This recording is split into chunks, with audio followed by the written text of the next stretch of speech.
Hi hello welcome to NIN media. స్వతంత్ర భారతదేశంలో దాదాపు 48% ఉన్న మహిళలకు అసలు రక్షణే లేదా? సమాజంలో ఒక ఆడది బయటకి రావాలంటే బిక్కుబిక్కుమంటున్న రోజులు ఈ రోజు ఉన్నాయి అంటే ఓకే, అందరూ ఒప్పుకుంటారు.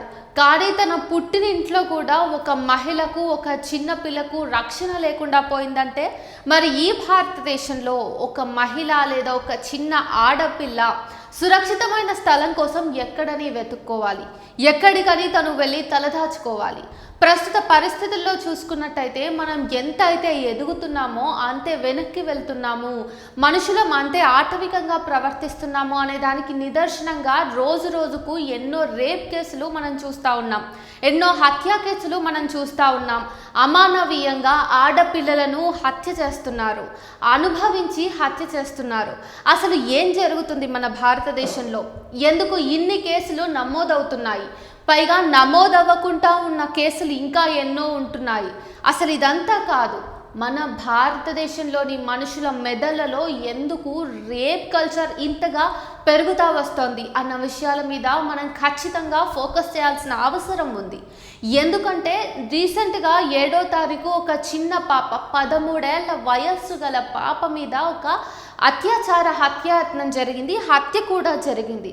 అయితే ఆ పాపని బయటి వాళ్ళు లేదంటే స్ట్రేంజర్స్ రేప్ చేసి చంపారు అంటే కాదు, సొంత తండ్రి అంటే కన్న తండ్రి ఒక 12-13 ఏళ్ల వయస్సులో ఉన్న అమ్మాయిని రేప్ చేసి, అది కూడా పోన్ చూపిస్తూ, పోర్నోగ్రఫీకి అడిక్ట్ అయిన ఆ తండ్రి ఆ అమ్మాయికి అశ్లీల చిత్రాలను చూపిస్తూ అలా చేయాలి అని చెప్పి, తనను తృప్తిపరచాలి అని చెప్పి, తన కోరిక తీర్చాలని చెప్పేసి ఒక 13 ఏళ్ల అమ్మాయితో ప్రవర్తించిన తీరు నిజంగా మనుషులు అనే వాళ్ళకి కంటతడి పట్టించకుండా ఉండదు. అతను వెళ్ళి వాళ్ళ సొంత కూతురినే తన కోరిక తీర్చాల్సిందిగా ప్రాధేయపడ్డాడు. ఆ అమ్మాయి ససేమిరా అనటంతో తన కోరికను పాశవికంగా బలవంతం చేసి తీర్చుకున్నాడు. ఆ తర్వాత ఆ అమ్మాయి ఈ విషయాన్ని ఎక్కడ వాళ్ళ భార్యకి లేదంటే చుట్టుపక్కల ఇతరులకి చెప్తుందో అన్న భయంతో ఆ నరరూప రాక్షసుడు, తండ్రి రూపంలో ఉన్న ఆ కిరాతకుడు ఆ అమ్మాయి చెవులు, నోరు, ముక్కు, కళ్ళు నులిమి ఆ తర్వాత ఒక బండరాయి తీసుకుని తల వెనుక భాగాన గట్టిగా బాదాడు.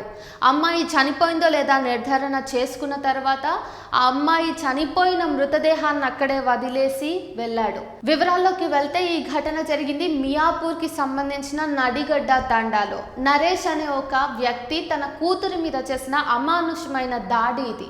ఇంకా వివరాల్లోకి వెళ్తే నరేష్ మహబూబ్ నగర్ ప్రాంతానికి సంబంధించి అంటే మహబూబ్ నగర్ జిల్లాలోని లక్ష్మణ్ తండా నుంచి ఈ నెల జూన్ 1వ తారీఖున హైదరాబాద్కి వలస వచ్చి కుటుంబంతో పాటు ఇక్కడే బ్రతుకుదరువు చూసుకుందామని వచ్చాడు.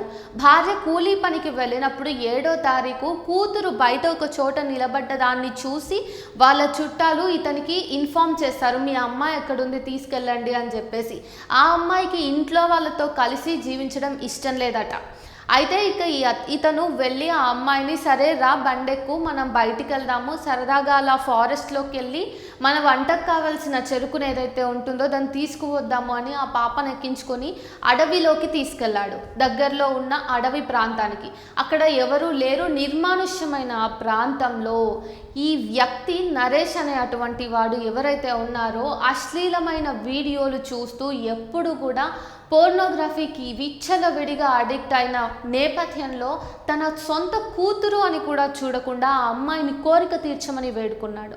తర్వాత బలాత్కరించాడు. మొత్తానికి ఆ అమ్మాయిని రేప్ చేసి అత్యంత కిరాతకంగా, పాశవికంగా హత్య చేశాడు.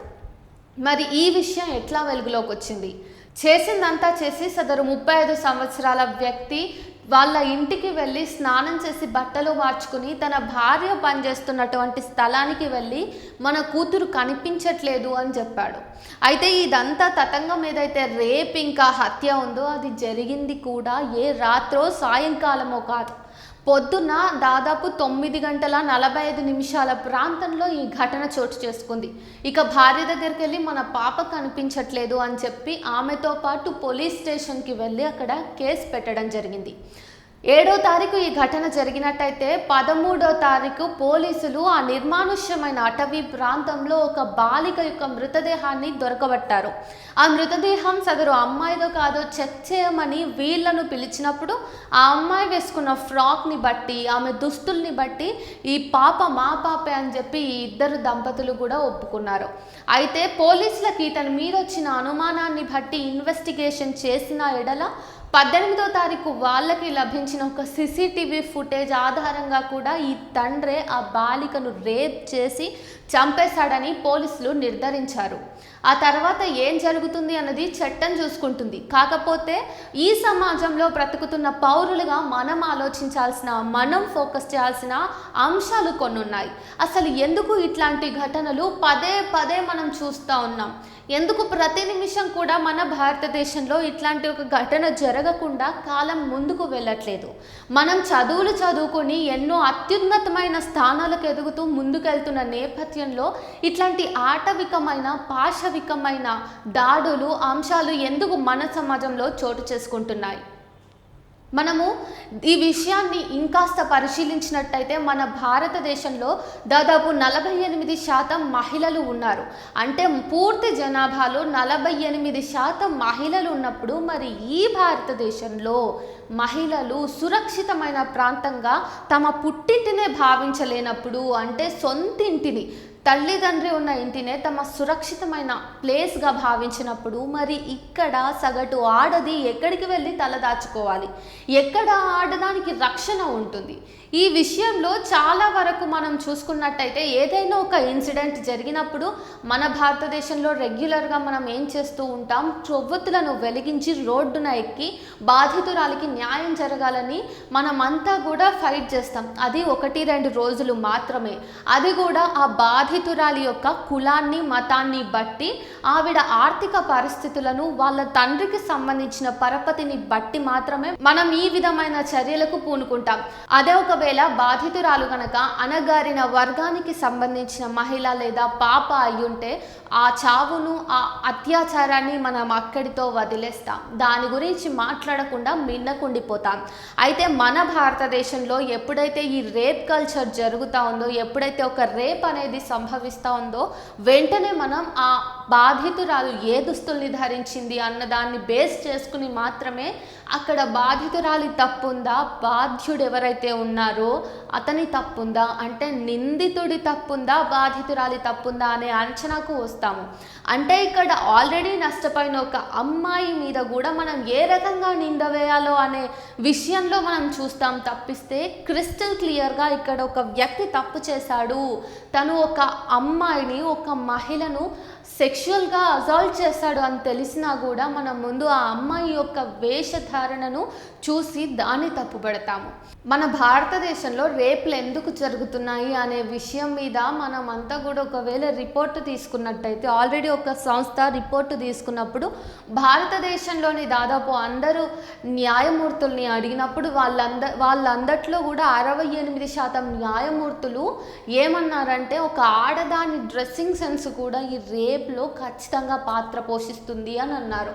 మరి 68% న్యాయమూర్తులు ఎవరైతే ఉన్నారో వాళ్ళు సమాధానం చెప్పాల్సిన అవసరం ఉంది. ఏ విషయంలో అయితే ఒక 13 ఏళ్ల అమ్మాయి, అది సొంత కూతురిలో డ్రెస్సింగ్ సెన్స్లో ఏ తప్పు కనిపించి ఆ తండ్రి అఘాయిత్యానికి ఓడిగట్టాడు అన్న విషయాన్ని ఈ 68% న్యాయవాదులు కూడా చెప్పాల్సి ఉంది. న్యాయ వ్యవస్థను, న్యాయస్థానానికి సంబంధించిన ప్రతి అంశాన్ని కూడా వంటబట్టించుకున్న న్యాయమూర్తులే బాధితుల పక్షాన నిలబడాల్సింది పోయి విక్టిమ్ బ్లేమింగ్కి వాళ్ళే తొలడుగు ముందుకేస్తూ మిగతా సామాన్య పౌరుల్ని కూడా ఎంకరేజ్ చేస్తున్న నేపథ్యం ఇక్కడ మనకు కనిపిస్తూ ఉంది.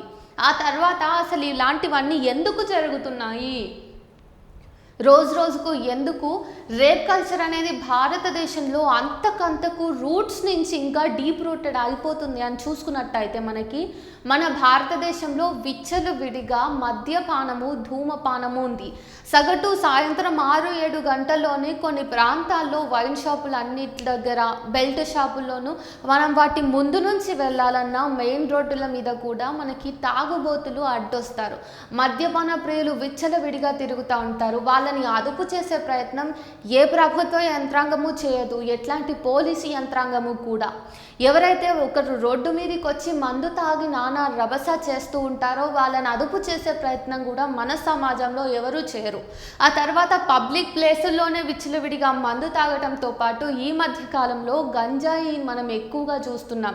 గంజాయిని ఎంత బ్యాన్ చేసినా కూడా ఎక్కడో ఓ చోట వీడ్ అనేది కనిపిస్తూ ఉంది. దాన్ని పబ్లిక్గా వాడుతున్న నేపథ్యాలు కూడా మనం ఎన్నోసార్లు చూసినాం, అట్లాంటి ఘటనలు కూడా.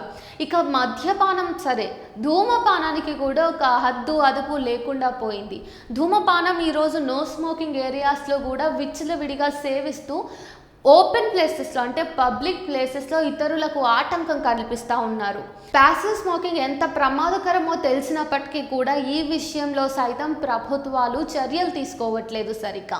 పబ్లిక్ ప్లేసుల్లో ఇట్లాంటి మద్యపానము ధూమపానము ఓపెన్గా జరుగుతూ ఉన్నప్పుడు ఎవరైనా సామాన్య ప్రజానీకం అటుగా వెళ్ళాలంటే భయపడుతున్నారు తప్పిస్తే అక్కడ ఎవరైతే బాధ్యులు ఉన్నారో వాళ్ళ మీద కఠిన చర్యలు తీసుకోవటం అనేది మన సమాజంలో చూడటం లేదని చెప్పాలి. ఇక ఈ రేప్ కల్చర్ మీద ప్రత్యేకంగా యూనిసెఫ్ సంస్థ నిర్వహించిన సర్వేలో వాళ్ళు చెప్తుంది ఏంటంటే దాదాపు 53% మంది అమ్మాయిలు 57% మంది అబ్బాయిలు కూడా మన భారతదేశంలో భర్త కానీ తమ్ముడు కానీ అన్నయ్య కానీ తండ్రి కానీ కొడుకు కానీ ఆడదాని మీద చేయి వేస్తే తప్పు లేదు అని నమ్ముతున్నారట.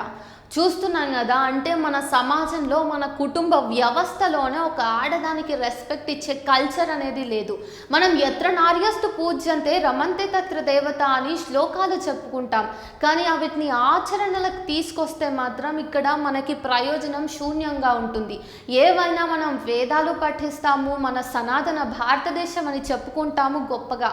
మన భారతదేశంలో మహిళలందరూ కూడా స్త్రీలు అమ్మలు అని చెప్పుకుంటాం, కానీ అమ్మల రొమ్ముని పట్టుకుని గుద్దుతున్న సంఘటనలన్నీ కూడా మన భారతదేశంలోనే ఎక్కువగా కనిపిస్తూ ఉన్నాయి.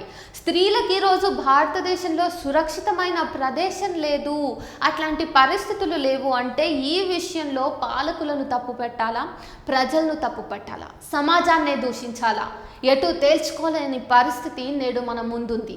మరి ఈ విషయంలో ఈ రేప్ కల్చర్ని రోజు రోజుకి మనం తగ్గించుకునేందుకు, వీలైనంతగా నిర్మూలించుకునేందుకు ఏం చేయాలి? అసలు మనం చూసుకున్నట్టయితే మన భారతదేశపు క్యాపిటల్ సిటీ న్యూఢిల్లీలోనే కేవలం 7% మంది మాత్రమే మహిళా పోలీసులు ఉన్నారు. అంటే ఇప్పుడు నాకేదైనా జరిగితే నేను ఒక మహిళా పోలీస్ ఆఫీసర్కి వెళ్ళి చెప్పడానికి సుముఖత చూపిస్తాను, కానీ ఒక మేల్ ఆఫీసర్ దగ్గరికి వెళ్ళి సార్ నేను రేప్కి గురయ్యాను, నన్ను ఫలానా వ్యక్తి అత్యాచారం చేయబోయాడు అని చెప్పేసి నేను చెప్పడానికి ఇష్టపడను, నేను కంఫర్టబుల్గా ఫీల్ అవ్వను. మరి మన భారతదేశంలో పోలీసు వ్యవస్థలో అతి తక్కువ మంది మహిళా ఆఫీసర్లు మాత్రమే ఉంటే మరొక ఆడది వెళ్ళి ధైర్యంగా తన పరిస్థితిని ఎట్లా పోలీసులకు విన్నవించుకోగలుగుతుంది? అంతేకాకుండా మన భారతదేశంలో స్త్రీల యొక్క మానం మీదనే కుటుంబపు మర్యాద అంతా కూడా డిపెండ్ అయి ఉన్న కారణంగా ఎన్నో కేసులు రిపోర్ట్ అవ్వకుండానే కనుమరుగవుతున్నాయి. చీకట్లోనే ఎంతోమంది ఆడపిల్లల బ్రతుకు అంతా కూడా మృగ్యమైపోతుంది. నరక యాతన అనుభవిస్తూ కూడా మహిళలు బయటకొచ్చి తమ పరిస్థితిని చెప్పుకోలేని పరిస్థితి మన భారతదేశంలో మనం ఈ రోజుకి కూడా చూస్తున్నాం. మనం ఎన్నో రకాలైనటువంటి సామాజిక దురాచారాలను దూరం చేసుకుంటూ ఇంత దూరం వచ్చాము, కానీ ఏం లాభం? కన్నా తండ్రి నుంచి కూడా ఒక ఆడది కాపాడబడలేకపోయినప్పుడు ఈ సమాజంలో ఇంతటి ప్రభుత్వ యంత్రాంగం, ఇంత పెద్ద న్యాయ వ్యవస్థ ఉండి ఏం లాభం? ఎవరికి ప్రయోజనం? ఈరోజు మనం చూసుకున్నట్టయితే ఆడపిల్లలు లేని కుటుంబం అంటూ లేదు. ఇక మీదట ఏదైనా ఇట్లాంటి ఘటన నమోదైనప్పుడు ముందు ఆ అమ్మాయి పక్కన మనం నిలబడదాం. బాధ్యుడిని, నిందితుడిని అది చేద్దాం ఇది చేద్దాం, రోడ్డుని నరికేద్దాము, లేదంటే ఉరిశిక్ష వేద్దాం అనే నినాదాల కంటే ముందు ఆ అమ్మాయి ఎటువంటి దుస్తుల్ని వేసుకుంది, ఆ అమ్మాయి ఏ కులం నుంచి వచ్చింది, ఆమె సామాజిక నేపథ్యం ఏంటి, ఆర్థిక పరిస్థితి ఏంటి అన్నది ఆరా తీసే కంటే ముందు ఆ విక్టిమ్కి, ఆ బాధితురాలి పక్కన నిలబడి ఆమెకు ధైర్యం చెప్తాం. నేను ఉన్నాను నీ పక్కన అంటూ భరోసానిద్దాం. విక్టిమ్ బ్లేమింగ్ను మనం పక్కన పెట్టి విక్టిమ్ పక్కన మనం నిలబడినప్పుడు మాత్రమే మన భారతదేశంలో ఆడపిల్లలు ఏదైనా దారుణం జరిగినా, దారుణానికి ఒడిగడుతున్న పరిస్థితులు ఏర్పడినా కూడా బయటకు వచ్చి చెప్పుకోగలుగుతారు.